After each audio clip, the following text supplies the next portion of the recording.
Assalamualaikum warahmatullahi wabarakatuh. Alhamdulillahil ahadis samad lam yalid walam yulad walam yakul lahu kufuwan ahad. Allahumma salli ala Muhammad as-sahiman natika biddad wa alihi wa ashabihi ila yaumil wa'ad amma ba'd. Para pemirsa kajian stilistika Al-Qur'an yang dimuliakan Allah. Kembali kita lanjutkan kajian kita tentang gaya bahasa Al-Qur'an dan keindahan makna di balik redaksi yang Allah hadirkan di dalam kitab sucinya. Kita masih dalam rangkaian ayat-ayat puasa, menyambung pertemuan yang lalu surah Al-Baqarah ayat 187. Sekarang kita ambil temanya, masih dalam kitab Ma'na dan Mabna, Risalah Stilistika Al-Quran, pakaian dalam takdim dan takhir. Begini, kemarin di episode yang lalu kita bahas ya awal surat Al-Baqarah 187, uhilla lakum lailatas siyam ar-rafas ila nisaikum. Dihalalkan untukmu di malam-malam Ramadan kamu berhubungan, bergaul dengan perempuanmu atau dengan istrimu. Hunna libasul lakum wa antum libasul lahunna. Nah, ini ya, mereka istrimu adalah pakaian bagimu dan kamu adalah pakaian bagi mereka. Ini kata Allah begitu ya. Istri itu pakaian bagi suami dan suami juga pakaian bagi istri. Tapi istri disebutkan lebih dulu nih. Ya. Istri pakaian bagi suaminya. Baru suami pakaian bagi istrinya. Ini menunjukkan urgensinya ya. Karena siapa yang diletakkan lebih dulu itu menunjukkan tingkat ahamiyah, tingkat urgensinya. Jadi urgensi istri sebagai pakaian itu lebih penting, lebih utama, lebih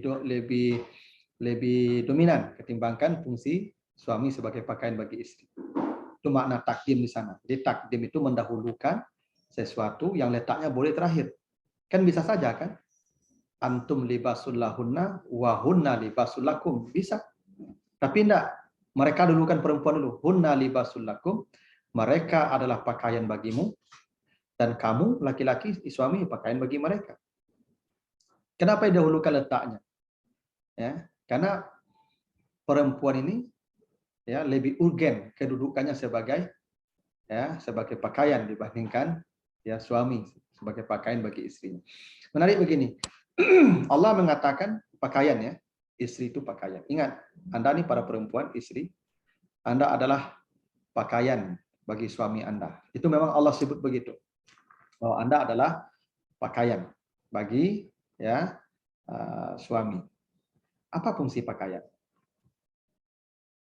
Pakaian itu fungsinya banyak. Satu, untuk menutupi ya sesuatu yang buruk. Kita ini bisa ya tidak tampak ya kekurangan keburukan kita karena ada pakaian yang menutupinya. Jadi seorang istri disebut pakaian karena dia berfungsi menutupi keburukan suami. Dia sebagai pakaian menutupi kekurangan suaminya. Ingat Anda para istri, suami Anda bukan malaikat ya yang sempurna ya, yang tanpa cacat, yang tanpa celah dan kekurangan. Suami Anda tuh banyak celah, banyak kekurangan, banyak cacat. Tapi tugas Anda menutupi itu. Jangan Anda umbar, jangan Anda publikasikan, jangan Anda ceritakan. Karena itu fungsi pakaian. Dia harus menutup rapat kekurangan suaminya. Saya ini banyak kekurangan saya, tidak sedikit. Yang paling tahu kekurangan saya itu adalah istri saya. Tapi saya terlihat hebat di depan orang karena istri saya menutupi semua itu dan tidak membukakannya kepada orang banyak. Andai dia bukakan, maka orang akan lari melihat saya. Kenapa? Ternyata banyak buruk-buruk saya, tapi beruntung istri saya masih sebagai pakaian. Dia menutupi keburukan saya. Yang kedua, pakaian itu melindungi. Panas, dingin, kita dilindungi oleh pakaian. Ya. Istri tugasnya melindungi suami. Jadi bukan suami melindungi istri ya. Tapi si istrilah yang melindungi suami. Itu kenapa perempuan diciptakan tulang rusuk ya. Karena fungsi tulang rusuk melindungi. Ada jantung, ada paru-paru, ada macam-macam nih organ-organ penting. Itu tulang rusuk yang melindungi. Jadi Suami ini kalau banyak masalah, dia pulang mengadu ke istrinya, artinya curhat ke istrinya, maka istrinya bisa memberikan solusi. Hingga suaminya merasa terlindungi. Itu yang ditemukan Nabi Muhammad ya, kayak dari Khadijah istrinya. Nabi ketakutan di Gua Hira, lari tunggang-langgang tengah malam, tapi ketika ketemu Khadijah, Nabi bisa tidur, bisa nyaman. Kenapa? Karena Khadijah itu benar-benar bisa melindungi Nabi. Jadi memang kami ini para suami kalau pulang itu sebenarnya butuh perlindungan di rumah. Nah kalau dapat perlindungan makanya banyak yang duduk di lapau, duduk di kedai main domino lagi dia. Ya maka nanti pulang malam lagi dia. Kenapa? Karena ternyata istrinya tidak bisa menjadi pelindung dia, menjadi pakaian dia, libas, kira-kira gitu. Yang ketiga, fungsi pakaian itu adalah menghiasi. Jadi seseorang itu tampak indah, tampak baik itu karena istrinya yang mengurus dia, yang menghiasi dia. Coba itu kalau laki-laki tidak ada lagi istrinya itu pasti kusut ya, kusam biasanya itu. Kenapa? Karena penghias dia udah tidak ada lagi itu. Maka kita perlu orang yang menghias kita, yang mengurus pakaian kita, makan kita, hingga tempat tidur kita. Dan itu tugasnya perempuan ya, dominannya pada perempuan, pokoknya pada perempuan karena menghias. Suaminya akan tampak indah keluar rumah karena dia ya menjadi penghias bagi suaminya. Dan yang paling pokok, kenapa disebut pakaian? Pakaian itu menyatu dengan tubuh kita. Yang lebih hebat lagi begini, perempuan itu sebagai pakaian, itu pakaiannya libas. Pakaian itu dalam Al-Quran ada libas, ada siap. Coba lihat nanti surah Al-Mudassir ayat 4. Wasiyabaka fatahir. Siap di situ ya. Wasiyabaka fatahir. Apa beda siap dan libas? Kalau siap itu pakaian luar seperti ini, jas, ya itu namanya siap. Tapi kalau libas itu pakaian dalam, ya pakaian dalam kita itu namanya libas. Itu kenapa Nabi Muhammad ketika hendak berdakwah disuruh mensucikan pakaiannya, tapi siabaka bukan libasaka. Ya bersihkan tampilanmu, pakaian luar maksudnya. Karena orang kalau kita berdakwah pasti melihat tampilan luar kita dulu. Ya sebelum kita bicara, orang akan melihat pakaian kita. Kalau pakaiannya kumal, kusam, mau ceramah, orang dah hilang selera duluan tuh. Makanya siapakah? Bersihkan pakaian luar mulu, karena orang akan melihat kamu, akan mendengar kamu ketika tampilanmu menarik mereka. Namanya siap. Kalau libas itu pakaian dalam. Makanya nanti coba lihat surat Al-A'raf ayat 26. Walibasut taqwa zalika khairun. Jadi pakaian takwa itu bukan siabut takwa, tapi libasut takwa. Karena takwa itu kata Nabi hahuna, di hati, di sini, di dalam. Jadi takwa itu ada di dalam hati. Karena ia ada di dalam, maka pakaian yang cocok itu libas. Karena libas itu pakaian dalam. Kira-kira begitu. Jadi siap itu pakaian luar, libas itu pakaian dalam. Coba perhatikan Al-Baqarah 187 tadi. Allah tidak mengatakan hunna siyabun lakum. Istrimu pakaianmu. Tidak siap tapi libas. Kalau siap pakaian luar ya. Kalau libas pakaian dalam. Apa ya ciri atau karakter pakaian dalam? Dia menempel lengket dengan tubuh kita.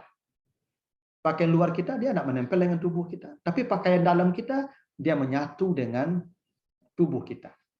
Apa maknanya itu? Suami istri tidak boleh berjauhan. Suami istri harus, mohon maaf, seperti pakaian dalam. Dia harus menyatu dengan kita. Maka mohon maaf nih, Anda yang suami istri jarak jauh, berpotensi akan ya masuk angin rumah tangganya nanti itu. Berpotensi akan muncul kegaduhan di rumah tangga. Kenapa? Anda tidak menjadikan istri sebagai libas seperti perintah Allah. Anda menjadikan istri sebagai siap. Ya. Istri kita, suami kita harus menjadi libas. Kemanapun suami pergi, istri ikut. Jangan dipisah. Apalagi yang satu di Papua, yang satu di Sumatera, ketemu sekali sebulan. Bagaimana kita akan menjadi libas? Bagaimana rumah tangga akan harmonis? Ketika kita tidak mengikuti Al-Quran yang menyuruh kita menjadikan istri kita sebagai libas kita, bukan siap kita. Menjadikan suami kita sebagai libas kita, bukan siap kita. Dan yang lebih hebat, Allah mendahulukan ya kebutuhan laki-laki kepada pakaian ketimbang kebutuhan perempuan kepada pakaian. Mereka istrimu pakaian bagimu, laki-laki. Laki-laki dulu kan tuh kebutuhan pakaiannya. Perempuan baru nomor 2, kamu pakaian bagi mereka. Berarti mereka membutuhkan pakaian tuh urutnya nomor 2. Kamu membutuhkan pakaian tuh urutnya nomor 1. Apa artinya itu? Artinya laki-laki memang lebih membutuhkan kehadiran pakaian ketimbang dengan perempuan. Dalam tanda kutip ya, bukan pakaian yang kita pakai ini. Maksudnya kebutuhan laki-laki kepada pasangan jauh lebih hebat dibandingkan kebutuhan perempuan kepada pasangan. Itu kenapa laki-laki tidak boleh jauh dari istrinya lebih dari 3 hari. Itu batas laki-laki bisa menahan 3 hari. Kalau perempuan, ketika Umar bertanya kepada Hafsah, ya Hafsah, kira-kira berapa lama perempuan bisa bertahan tanpa kehadiran seorang suami? Kata Hafsah, perempuan itu bisa jauh dari suaminya 4 bulan. 4 bulan. Nah, itu kenapa iddah maksimal yang suaminya meninggal 4 bulan 10 hari. Itu kenapa kalau ada perempuan yang diilah oleh suaminya, diilah itu maksudnya ada suaminya bersumpah tidak akan menggauli dia, maka perempuan ini menunggu 4 bulan. Kalau 4 bulan tidak datang, nah maka dia urus cerai. Jadi 4 bulan batasnya. Kalau laki-laki tidak bisa 4 bulan. Laki-laki itu tidak bisa bersabar. Tanpa pakaian dia tidak bisa. Jadi kacau dia. Nah, itulah kenapa perempuan, mohon maaf, disuruh di rumah oleh Allah. Waqarna fi buyutikunna. Begitu kata Allah di surah Al-Ahzab kan ayat 33, perempuan kalian di rumah. Karena laki-laki pulangnya tanpa planning. Kepulangan laki-laki ini tanpa SOP. Dia pulangnya sesuai keinginan dia saja dan mendesak sering kebutuhan dia. Dia tidak bisa bersabar untuk yang satu itu. Nah, itu kenapa kata Nabi kalau ada seorang suami mengkode istrinya, memberikan isyarat, maka perempuan matikan walau alat tanur, walaupun sedang masak kompornya matikan. Ya, karena begitu dahsyatnya kebutuhan laki-laki kepada perempuan daripada kebutuhan perempuan kepada laki-laki. Itu kenapa banyak perempuan yang menjanda sampai mati ketika suaminya meninggal karena kasihan dengan anak-anaknya. Dan laki-laki tidak ada. Nah, makanya laki-laki tidak dikasih iddah. Kalau laki-laki meninggal suami istrinya hari ini, besok pagi dia boleh menikah lagi. Ya kan? Ya, kalau tidak punya perasaan dan ya, tapi boleh menikah. Karena tidak ada idahnya. Karena laki-laki tidak boleh ya tidak bisa kuat tanpa pakaian lama-lama. Tapi kalau perempuan bisa, pakaian maksudnya itu pasangan ya. Jadi itulah kenapa didahulukan hunna libasul lakum. Ya, kamunya lebih dahulu daripada merekanya. Artinya kebutuhan kamu kepada mereka sebagai pakaian lebih penting dibandingkan kebutuhan mereka kepada kamu sebagai pakaian. Begitulah rahasia di balik takdim dan takhirnya kata ya hunna libasul lakum wa antum libasul lahunna di soal Al-Baqarah 187. Mudah-mudahan ada manfaatnya. Lebih kurang mohon maaf. Wassalamualaikum warahmatullahi wabarakatuh.